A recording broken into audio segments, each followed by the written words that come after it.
ਅਗਲੀ ਖਬਰ ਵੱਲ ਚੱਲੀਏ ਜਿਹੜੀ ਬਹੁਤ ਇੰਪੋਰਟੈਂਟ ਖਬਰ ਆ ਜਿਹਦਾ ਅਸਰ ਤੁਹਾਡੇ ਮੇਰੇ ਸਾਡੇ ਸਾਰਿਆਂ ਦੇ ਉੱਤੇ ਪੈਣਾ ਹੈਗਾ ਖਾਸ ਕਰਕੇ ਅਫੋਰਡੇਬਲ ਕੇਅਰ ਐਕਟ ਨੂੰ ਲੈ ਕੇ। ਤੁਸੀਂ ਆਲਰੇਡੀ ਦੇਖਿਆ ਹੋਣਾ ਜਿਨ੍ਹਾਂ ਦੇ ਘਰ ਲੈਟਰਸ ਆ ਚੁੱਕੇ ਆ, ਜਿਨ੍ਹਾਂ ਨੇ ਹੈਲਥ ਇੰਸ਼ੋਰੈਂਸ ਕਰਾਈ ਆ ਵੀ ਤੁਹਾਡੇ ਪ੍ਰੀਮੀਅਮ ਕਾਫੀ ਵੱਧ ਗਏ ਆ। ਤੇ ਜਿਸ ਹਿਸਾਬ ਦੇ ਨਾਲ ਰਿਪਬਲਿਕਨਸ ਉਸ ਦੀ ਨਾਂਹ ਕਰ ਰਹੇ ਆ ਐਕਸਟੈਂਡ ਕਰਨ ਦੇ ਲਈ, ਤੇ ਆਲਮੋਸਟ ਜਿਹੜੇ ਤੁਹਾਡੇ ਪ੍ਰੀਮੀਅਮ ਆ ਬਹੁਤ ਜ਼ਿਆਦਾ ਹੋ ਜਾਣੇ ਤੇ ਸਬਸਿਡੀ ਖਤਮ ਹੋ ਜਾਣੀ ਆ।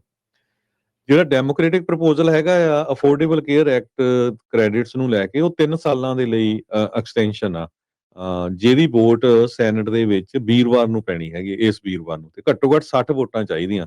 ਪਰ ਜਿਹੜੇ ਸੈਨੇਟ ਰਿਪਬਲਿਕਨਸ ਆ ਉਹ ਡਿਵਾਈਡਡ ਆ ਵੀ ਸਾਨੂੰ ਵਧਾਣੀ ਚਾਹੀਦੀ ਕਿ ਨਹੀਂ। ਹਾਲਾਂਕਿ ਜਦੋਂ ਗਵਰਨਮੈਂਟ ਸ਼ਟਡਾਊਨ ਹੋਈ ਸੀ ਉਸ ਟਾਈਮ ਦੇ ਉੱਤੇ ਉਹਨਾਂ ਨੇ ਕਿਹਾ ਸੀ ਵੀ ਅਸੀਂ ਸਾਥ ਦੇਵਾਂਗੇ, ਤੇ 8 ਡੈਮੋਕ੍ਰੇਟ ਜਿਹੜੇ ਆ ਉਹਨਾਂ ਨੇ ਸਾਥ ਦਿੱਤਾ ਸੀ ਰਿਪਬਲਿਕਨਸ ਦਾ ਉਸ ਗਵਰਨਮੈਂਟ ਸ਼ਟਡਾਊਨ ਨੂੰ ਓਪਨ ਕਰਨ ਦੇ ਲਈ। ਪਰ ਜਿਹੜੇ ਹਾਊਸ ਸਪੀਕਰ ਮਾਈਕ ਜੌਨਸਨ ਆ ਉਹ ਕਹਿੰਦੇ ਵੀ ਆਪਣਾ ਹੀ ਬਿੱਲ ਕੋਈ ਅਨਾਉਂਸ ਕਰਨ ਨੂੰ ਫਿਰਦੇ ਹੈਗੇ ਆ।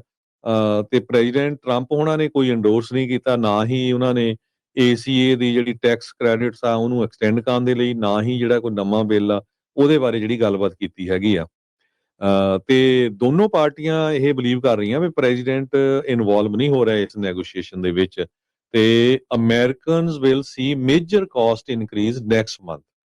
ਸੋ ਜੇ ਨਾ ਵਾਪਰਿਆ ਤੇ ਬਹੁਤ ਜ਼ਿਆਦਾ ਜਿਹੜੇ ਪ੍ਰੀਮੀਅਮ ਆ ਹੈਲਥ ਇੰਸ਼ੋਰੈਂਸ ਦੇ ਮੋਰਲੇ ਮਹੀਨੇ ਵਧਣ ਜਾ ਰਹੇ ਆ। ਇਹਦੇ ਵਿੱਚ ਕੱਲਾ ਇਹ ਨਹੀਂ ਵੀ ਜਿਹੜੀਆਂ ਡੈਮੋਕ੍ਰੈਟਿਕਲੀ ਹੈਲਡ ਸਟੇਟਸ ਹੈਗੀਆਂ, ਇਹ ਰਿਪਬਲਿਕਨਸ ਦੇ ਉੱਤੇ ਵੀ ਇਹ ਸਾਰੇ ਕਾਸੇ ਦੇ ਵਿੱਚ ਮਾਰਜਰੀ ਟੇਲਰ ਨੇ ਵੀ ਕਾਫੀ ਤਕੜਾ ਬਿਆਨ ਦਿੱਤਾ ਸੀ ਵੀ ਇਹ ਮੇਰੇ ਪੇਰੈਂਟਸ ਆ, ਹੋਰ ਆ, ਇਹ ਤਾਂ ਇਹ ਕੋਈ ਇਹ ਥੋੜਾ ਵੀ ਡੈਮੋਕ੍ਰੇਟ ਜਾਂ ਰਿਪਬਲਿਕਨ ਨੂੰ ਫਰਕ ਕਰੂਗੇ, ਇਹ ਤਾਂ ਹਰ ਇੱਕ ਅਮਰੀਕਨ ਨੂੰ ਜਿਹੜਾ ਫਰਕ ਕਰਨ ਜਾ ਰਹੇ ਹੈਗੇ ਆ। ਸੋ ਇਹ ਦੇਖਦੇ ਆ ਹੁਣ ਵੀਰਵਾਰ ਨੂੰ ਕੀ ਹੁੰਦਾ ਆ।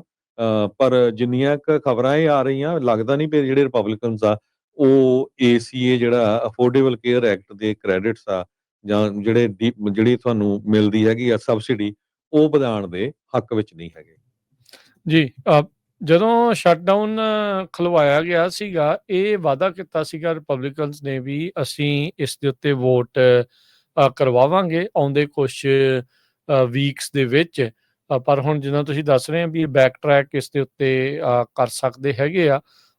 ਇਹਦਾ ਮਤਲਬ ਇਹ ਵੀ ਆ ਵੀ ਹਰਜੋਤ ਸਿੰਘ ਜੀ ਵੀ ਇੱਕ ਵਾਰੀ ਦੁਬਾਰਾ ਸ਼ਟਡਾਊਨ ਦੇ ਜਿਹੜੇ ਬੱਦਲ ਆ ਉਹ ਲਟਕ ਰਹੇ, ਉਸ ਦੀ ਤਲਵਾਰ ਜਿਹੜੀ ਉਹ ਲਟਕ ਰਹੀ ਆ, ਉਹ ਦੁਬਾਰਾ ਸ਼ਟਡਾਊਨ ਆ ਸਕਦਾ ਹੈ। ਤੇ ਕੀ ਇਸ ਵਾਰ ਜਿਹੜੇ ਡੈਮੋਕ੍ਰੇਟਸ ਆ ਜਿਹੜੇ ਅੱਗੇ 40-41 ਦਿਨ ਅੜੇ ਰਹੇ, ਡਟੇ ਰਹੇ, ਤੇ ਕੀ ਉਹ ਫੇਰ ਡਟੇ ਰਹਿਣਗੇ ਜਾਂ ਫਾਸੇ ਜਾਣਗੇ? ਇਹ ਜਿਹੜਾ ਹੁਣ ਦੇਖਣਾ ਹੋਊਗਾ, ਕਿਉਂਕਿ ਜਦੋਂ ਹੁਣ ਆਪਾਂ ਅਗਲੇ ਸਾਲ ਦੇ ਵਿੱਚ ਪਹੁੰਚਣਾ ਤਾਂ ਬੇਸਿਕਲੀ ਇਲੈਕਸ਼ਨ ਈਅਰ ਸ਼ੁਰੂ ਹੋ ਜਾਣਾ। ਮਿਡ ਟਰਮ ਇਲੈਕਸ਼ਨ 2026 ਦੇ ਵਿੱਚ ਆਉਣੀਆਂ ਆ, ਤੇ ਉਹਦੇ ਨਾਲ ਕਾਫੀ ਜਿਹੜਾ ਇਹ ਅਸਰ ਪੈਣਾ ਹੈ। ਸੋ ਅਫੋਰਡੇਬਲ ਕੇਅਰ ਐਕਟ, ਇਹਦੀਆਂ ਜਿਹੜੀਆਂ ਸਬਸਿਡੀਜ਼ ਆ ਬੜੀਆਂ ਅਹਿਮ ਨੇ ਲੋਕਾਂ ਨੂੰ ਜਿਹੜਾ ਉਹ ਦੇਖਦੇ ਹੋਏ, ਕਿਉਂਕਿ ਹਰਜੋਤ ਸਿੰਘ ਜੀ ਮੈਨੂੰ ਲੱਗਦਾ 10-12 ਸਾਲ ਹੋ ਗਏ ਆ ਅਫੋਰਡੇਬਲ ਕੇਅਰ ਐਕਟ ਨੂੰ ਜਿਹੜਾ 2014 ਤੋਂ ਆ। ਹਾਂਜੀ।